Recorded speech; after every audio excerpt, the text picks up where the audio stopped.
Hey everybody, welcome to another Andy's Chomping at the Bit. Whew, thank good it's Friday. Without any further ado, today's episode is going to be about expectations. So originally I was going to do dignity today, but I decided, for various reasons, to bump that to next Friday. So today will be expectations. Oh, before I forget, today's our Andy's Chopping the Bit is brought to you by Big Andy Media, the sponsor of Andy's Chopping at the Bit Friday segments. Yeah, just doing that little tidbit. Anyway, expectations. I'm going to start out by giving you guys a breakdown on. I guess the best way to start is where I screwed up. So and I'll explain how it was harmful to me both mentally and primarily mentally and emotionally, I guess. Um, so when I when I got out of high school, I planned a little too much in depth as far as future. Primarily, not accusing, but the exercise that you often get in high school. Where do you want to be in 5 years? And they continue that in college and then beyond that, even in the workforce. 5 years, 10 years from now, that's great to an extent, but it can also be detrimental as far as certain expectations. And I'll explain here. So when I went to graduated from high school and I was going to Specs Howard, um, I planned it out. Unfortunately, uh, was okay. I'll leave here. I'll start a job. Originally, I was wanted to be a sports play-by-play announcer. So I'm like, okay, I'll get a job. I'll be a sports play-by-play announcer, some small market, work my way up, and then by the time I'm 25 at the latest, I should by 25 I'll be married. Um, 27, 28, I should be able to, all student loans will be paid off enough, and I'll have enough money set aside to get a nice house, settle down, family, um, and so I didn't even think to retirement. Surprisingly, that was just I thought that was simple expectations, um, but that's not the case. Um, so so let me fast forward. Graduate from Specs Howard, did not get a job right out of school. Ended up going back to school, went to Michigan Tech. That didn't pan out. Everyone who knows that story is probably entertained in itself. Maybe that'll be a show one of these times. It's kind of a laugh. But anyway, so that didn't pan out. And then I finally did get a job at a radio station. And the first 6 months were unpaid, which I don't know if that's still the case, but at least back in 2010, that was a very pretty common with 2010 and earlier with a lot of broadcast entry level. You start out with an unpaid internship, and it turned into a job. It still didn't pay the greatest, but it was a foot in the door doing broadcasting. But I wasn't making enough really to get ahead at all. And I knew that too when I graduated. Well, a couple weeks before I graduated, they put it into perspective that you'd get paid more at McDonald's than you do at your first broadcast job in a small market. But I thought it was kind of a joke when they were saying that, but no, they were serious. Anyway, so so I wasn't making the amount of money that I needed to be able to live as independently as I wanted to. I had to live with my parents at that time for multiple years, 2 years to be exact, because of I couldn't afford to live anywhere else. It was literally I was making enough to pay for the gas to get to the station and back and do stuff. I was making enough to make my to make a vehicle payment and insurance. So I wasn't struggling for like food necessarily. So that it wasn't horrible. I actually loved the experience, and I was okay with the at the time the poor pay because I enjoyed the job, um, and that's important too. Um, but I wasn't able to get ahead, and and so then I split off. Well, for a while I was doing both. I went into music and I made my album, uh, which led to more expectations because I had the fortune. truly blessed to work with a great producer out of Nashville, Tennessee. Sean Giovanni in the Record Shop, great place. Recommend it to anyone who's serious about making a professional high end album. Great studio musicians. Anyway, so because of all of that, I had really, really high expectations as far as my career and the opportunities. And so like you have to remember this is how old was I? Probably like 22, 23. I had these expectations like, okay, well, got this about a year and a half. I'll get a Grammy. No, you don't. It doesn't work that way. First of all, Well, in theory, it could. It's just very, very unlikely. No matter how talented you are, the the odds of that is just some of it is a lot of it's not working. Some of it is chance, luck, uh, and a lot of it's grit. And I didn't have the grit at the time either. I'll be honest on that too. Uh, so I fell short on that by quite a bit actually, um, and I've had many excuses. A lot of it was on my shoulders directly, but nonetheless, the Grammy never happened, especially within a year and a half or whatever I thought it was going to be. Um, and I was able to get the debt paid off at least, which I guess that was an accomplishment in itself. But eventually, I decided because I was still struggling, and I had had some good jobs, but they didn't pan out, and I really didn't want to switch too much because I wanted to be able to continue music. I wanted to make a second album. So I decided to go back to school again. This time I went to Lansing Community College. It was a lot more affordable than going to a university. Get the general credits out of the way and then transfer to Michigan State, my dream school. Anyway, and everyone in my family went there. Parents, brother, cousins, some of them, cousins-wise.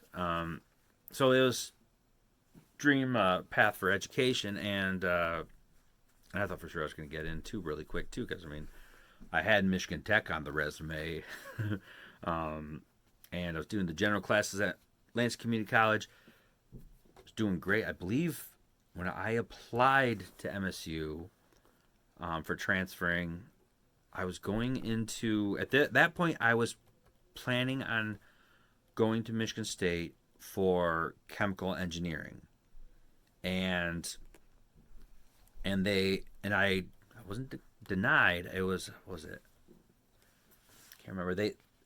What it's called. They basically I had they needed more proof before they were going to make a decision. They needed another semester of well, at least another semester of grades, and so I did another semester there. Barely fell shy of being able to transfer my one class, the advanced chem class, to Michigan State. So I changed majors, computer science. Guess what? Now I have to show another semester of good standing, to show that I'm capable of transferring for that. Anyway, all these things in my head of okay, this is when it's going to happen.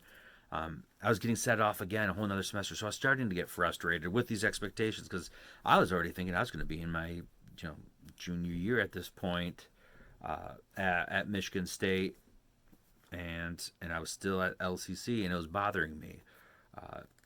I couldn't wrap my head around, especially with this is I had the expectation of, and I believe some other people, in not as significantly, had the expectation that I would go to Michigan State, that I would graduate from Michigan State, because after all, my parents went there, my brother went there. It was almost like family tradition, and when everyone else goes there, but you don't, it, it kind of, I think within my own mind, I said, I felt like I was disappointing because I didn't reach this expectation that, in a sense, others might have had. And I thought they were my own expectations. They weren't. So, fast forward, I was 28, still wasn't married, still single guy. So all of a sudden, that was bothering me because I had already passed my married deadline by 3 years. I was beating myself up over that. It was getting pretty bad mentally as far as the struggle. really getting down on myself. And, from the outside, people probably did. I know they didn't see it because I wore one hell of a good mask. Um, the downside of being good at acting is it's hard for people to sometimes recognize when you're acting like you're okay and you're actually not. So, when I noticed a lot of people, as far as the general appearance, they saw me smiling. They saw that I was doing better for myself financially. I was doing well academically. I was writing the dean's list the entire time there. So I mean, the worst class grade I had was that advanced chem class where I fell literally 0.1% shy of the the required grade to get transferred to Michigan State and accepted as far as towards chemical engineering. But I was on paper doing great. I wasn't struggling with debt at the time, and but but these expectations were eating at me. I felt like I was failing, and it's not the direct reason why I ended up turning to some of my more prominent addictions like substance, but it definitely didn't help, if that makes sense. I lost hope by setting expectations and setting deadlines that didn't necessarily need to be set. Um, so so it was really hard for me to get my life back together at that point, and so I spiraled. I lost. Oh, I left the job that I had, and I lost the opportunity for a job that I originally was offered. I found a way to really quickly lose any kind of money I had and go pretty deep in debt from that. And then you really have your mind's really gone at that point because now you still have those same expectations you originally had, but you didn't account for change of any kind. You didn't account for a wrench being thrown into your life, and instead of adjusting it more accurately in certain areas, I simply was like, okay, well, I still have to get to this point by this time. How am I going to catch up? How do I cut a corner to get back to where I was? And so it became a challenge. It really did take a toll on me. And I beat myself up over it, not literally physically, but mentally and emotionally. It was tolling. And it really wasn't. It wasn't until I went to treatment for my addiction the second time, which was the second time was in 2022, September through early November. I in treatment through some of the classes and through talking to my primary counselor there, it really did help me understand uh, realistic expectations. So, for instance, the relationship one, the man, I wanted to be married by 25. Well, part of that was my parents had been married when they were in their 20s. So I saw that as well. That's realistic time frame. And 25, I believe, in 2006 when I graduated, I believe 25 was the average age. I'm not positive on that. It might have been earlier. That for people to get married at some, I thought that was a reasonable expectation, or at least to be in the process of in a serious relationship at that point. But it didn't happen that way. But it's not a realistic expectation. You can't set a time on things like that. Um, you know, that's one of the things I had to accept now and these days. And I've had more time now over the last year and a half to really absorb and understand that part. Um, that I don't have. You can't put a time on that. If I meet someone tomorrow, I meet someone tomorrow. If I meet someone a year and a half from now, I meet someone a year and a half from now. If I start changing just for that to happen, I'm going to be disappointed. The other person's going to be disappointed.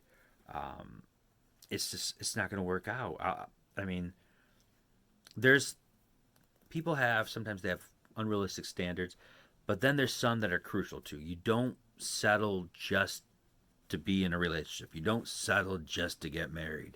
Um, I've seen enough people do that and enough disappointment, and that is one of the I guess the biggest blessing I have is I get to see my parents by example. They got married in 1979 and they're still married. So I'm one of the fortunate people today that can still say that about their parents. And I get to see how a healthy marriage is supposed to be. I get to see. I never grew up with my. I never saw ever, and it never happened. My dad hit my mom. Never. They never cussed out each other and did vicious name calling. Nothing was ever like that. So I know that that's not normal when people do that. And neither one of them cheated on the other one. Neither one would even consider it. Um, so so I had a great understanding of what I wanted, but I, I I tried putting a time frame on it. I didn't want to accept that things come in their own time. I was comparing myself. I guess I was comparing myself to some friends who got married early. I was comparing myself to what society was saying as far as once you're in your 30s, they made this huge people make a huge deal about kind of missing opportunity. But no, you're not. You're not missing opportunity. Um, in certain aspects, possibly, but in other areas, you're gaining opportunity. I had an opportunity to grow. I had an opportunity to make all of these incredibly big mistakes without having someone else tied in and suffering in the process. There is a major blessing of not putting a timeline on that. Um, and it takes a lot of pressure off my shoulders. I can focus on myself. I can, when I'm meeting someone, I don't have to be thinking, okay, this is the person. This is what has to go. This is what has to go. Um, I can't screw up. Don't screw up. I don't have to worry about that. I can actually just, I can be myself for once. I'm not looking at it like an interview or anything like that. I can relax, and I can always hope. But at the end of the day, I also know whether something happens or not with an individual, it doesn't matter. I mean, things happen for a reason. I'll be able to move on. You know, I can control the path. Not completely. I can influence it, but I can't control it completely. And so that's okay. So time is one of those that, obviously, depending on it, and also with like jobs, okay? You get hired. Don't expect, or don't set the expectation that uh, you're going to move up the ladder and within 5 years you're going to be at the top. Is it possible for some jobs? Of course. Um, will it happen? Most likely, probably not. It's like this. I created Big Andy Media not too long ago, maybe 2, 3 months ago, not very long, and just started bringing attention to it. Uh, do I expect to become a millionaire from it? Heck no, not a chance. That's not my goal anymore. For one, I don't want to. I don't need to be filthy rich. I don't need to be famous. I just need to be stable. And stable is my new, that's what I expect. That's what I strive for. Stable. Balance. You know, I want to stay busy, but not be stressed out, not be burned out. It's a kind of happy place, and I'm blessed that I have the support to be able to pursue dreams like this. I'm able to write music. I'm able to work on myself in extensive amounts to stabilize my long term recovery. Um, so I'm able to invest in my creative side. So I'm extremely blessed on that. But I also am not expecting something like a new business. I have no experience in business. So it's a fun adventure for me. I mean, it's tough, I won't lie. It's slow as far as the financial side starting out, and that I'm fine with that too. Um, it's there's challenges. There's gonna be a heck of a lot more coming up, I'm sure. But that's the fun of it. I mean, my expectation, I was looking so much at I won't be happy until I have this. I guess this kind of ties with goals too. Um, by creating those time, mixing the goals and the expectations for achieving these goals, sometimes I was setting myself up for potential disappointment. Not guaranteed, but potential. Um, so I have certain objectives. That's the change I started making. I started, instead of having big goals, I started creating smaller objectives, and some of them still don't have time frames. Some of them are just self, work on yourself. Sometimes when you do those small things, that big goal that you were having originally, it just happens organically. So, for instance, my weight, I've managed to stay much slimmer than I have in the past, much more successfully.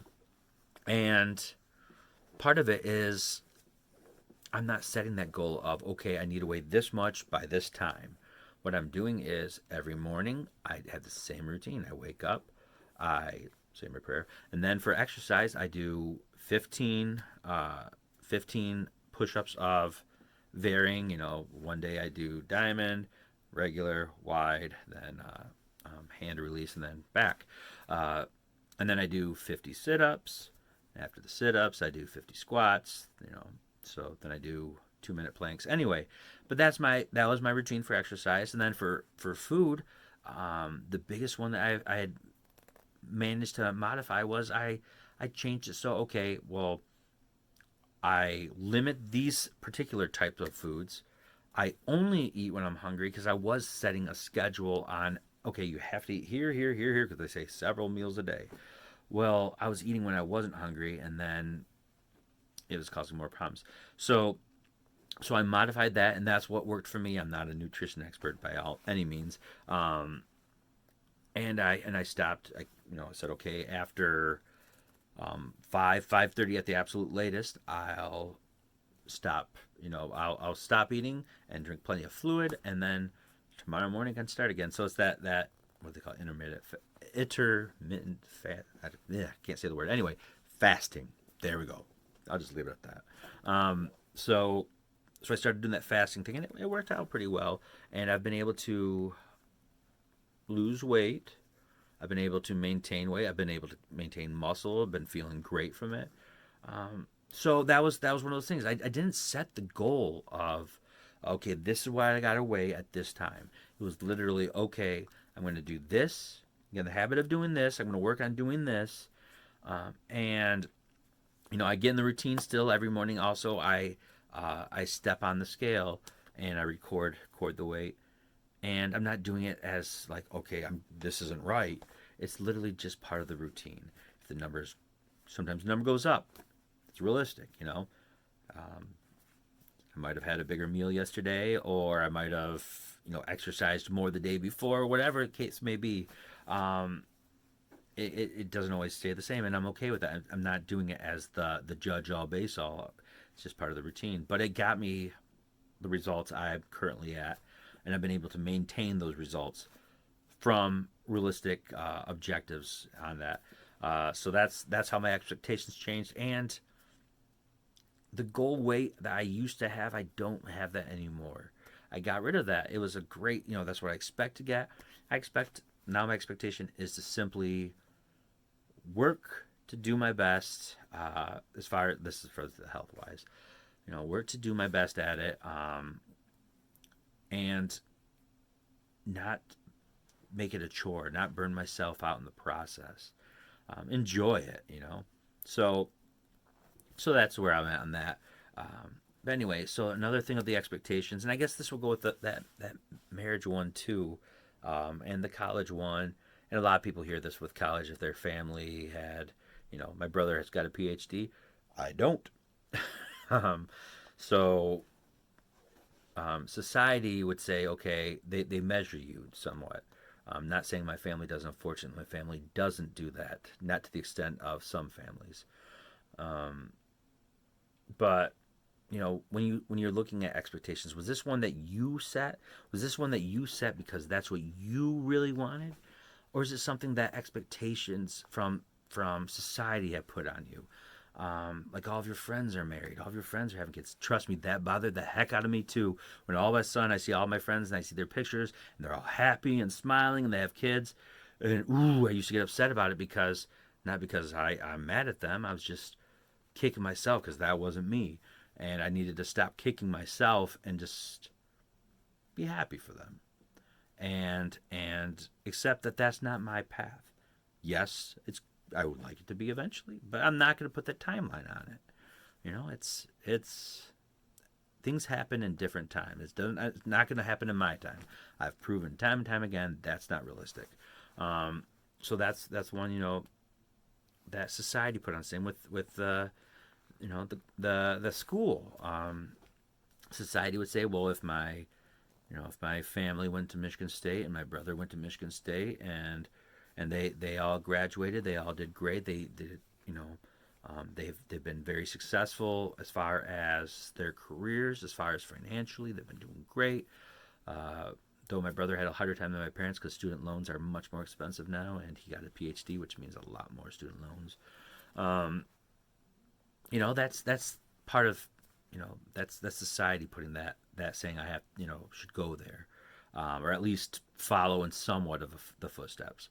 Trust me, I still obviously bleed green, and I still, respect higher education like none other. I even, like I said, I went to school. It's not like I didn't go at all, and it's, but I respect the opportunity it presents, and so those did it great. Those who didn't, I don't care. That's great too. It's not for everybody, and if it is for you, it is. If it's not, it's not. It doesn't make you better or worse. Simple as that. Okay. So, and then the why behind it. So, why I was beating myself up so much for certain things. Like let's go with the Grammy one. So go back to the music career. Why that bothered me? Like, why did I set that? Because in my mind, at that point, my values were different. So I thought that it would be so amazing to my version of success was being on that big stage in front of everybody. I didn't care about the money, surprisingly. I cared about the fame at that point. And I felt that was success. It wasn't until later that my music, the way I thought about it was different. The way I thought about it later on, after I progressed, was it's not necessarily about me having success. It's about the songs having success. So that led me to really focus on the songwriting in particular. And now it's even changed again. Now it's not about the songs being big. It's not about me being big. It's about simply me being able to express myself. And if a few people hear it and they love it, great. If a lot of people hear it and the song does take off, great. I don't need to be filthy rich from it. I don't, it's not necessarily about the credit anymore. It's now about the influence it has on others. So the mission behind has changed, So the Grammy doesn't matter to me anymore. If someone else loves it, that's fine. I'm not, you don't have to agree on that one. That's, it's just not my expectation. Goal can be, but not the expectation. Okay. And let's go to the relationship thing again, because one of the hardest things I had to understand, and I'd heard a million times people say, well, you can't expect others to love you until you love yourself. I'd heard that so many times, and it just drove me crazy. I'm like, what are you talking about? Of course I love myself. But I didn't actually understand that saying. I looked at myself when I said love yourself. I looked at it as like, okay, I'm doing good financially right now. Okay, I know I've got a good voice. I can write music. That's not loving yourself. That is literally loving something that you have. It's different. The way I see love yourself now, and I'm fortunate in a weird, twisted way to be able to say that I've experienced this. So, to an extent. So, if you lose everything, I mean everything, if you lose your money, if you lose your house, if you lose, for a while you lose, say, your freedom or whatever it may be, how do you respond? Like, what do you think of yourself at that point? Do you think you're worthless because you don't have those things anymore? Or do you still see that you have value, you just are struggling? That was where I started to change, I think, mentally the most, where I realized I didn't need to have these things that society set on me. I didn't need to have them by a certain time. Do I have wants? By all means. Do I need to achieve them right when I want them? Not at all. So, but with the love yourself for others to love you, there's a part of that that I think gets pretty much misinterpreted. I could be wrong, but the love yourself for others to love you, saying that no one will love you unless you love yourself, or no one wants to love you unless you love yourself. That's where it's modified. So if you don't love yourself, it doesn't mean that nobody else wants to love you. That's that's not what that is as far as my understanding towards it. My understanding towards it is because people can love you. People can want to love you, but at the end of the day, if you shut people out that are just because they're nice to you, or if you don't want to hear anything positive, it just whatever the case may be, everyone has a different you know reason or struggle with that if they struggle with it. Um, but if you know the opportunity is what's lost if you don't love yourself, if that makes sense. Um, as far as I understand it, how I've started to grow accustomed to that saying. Um, because if you think that you can't love yourself until someone else loves you, and you won't have anything until this is what you have, whether it be a relationship, whether it be your dream job, whether it be retirement, whatever. Uh, if you think that you need that before you can be happy, you're not going to be happy. I mean, not truly. And when you get that, you're still not going to be truly happy. Um, like I said, once I went back, I started paying off debt and I was doing well. According to everyone else, I was doing great. But I wasn't doing great. I wasn't happy because I thought that I needed something else just to get happy. And that's not how it works. If you always think that you need something before you'll be happy, guess what? You're going to be chasing your whole life. That's how, from my understanding, that's my experience with it. You'll be chasing. And you don't have to chase. Uh, there's no reason to. So, yeah. So hopefully that helps some of you guys out there. I know that it was a tough subject for me in the past. It still is a subject that I have to grow on always. And certain aspects of it, I'm very organized in planning ahead, so I need to cut the time part a little bit and accept that I can modify that. What my goals are today, what my expectations are today, does not mean that's what my expectations have to be a month from now, or a year from now, or 5 years from now. Heck, even tomorrow, realistically speaking. Um, so understand that it can be fluid.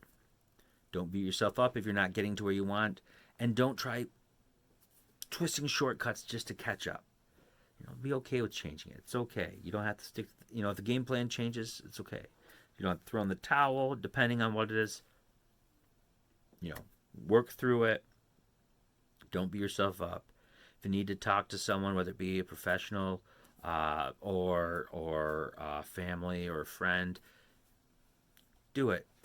Sometimes it's nice to have an outside voice help you understand. However, if you're really going in depth, I'd recommend a professional because family and friends, unfortunately, we have bias. So it's kind of nice to get someone without that bias to be a good soundboard. Yeah, I think that covers basically what I wanted to tell you guys or talk to you guys about with expectations.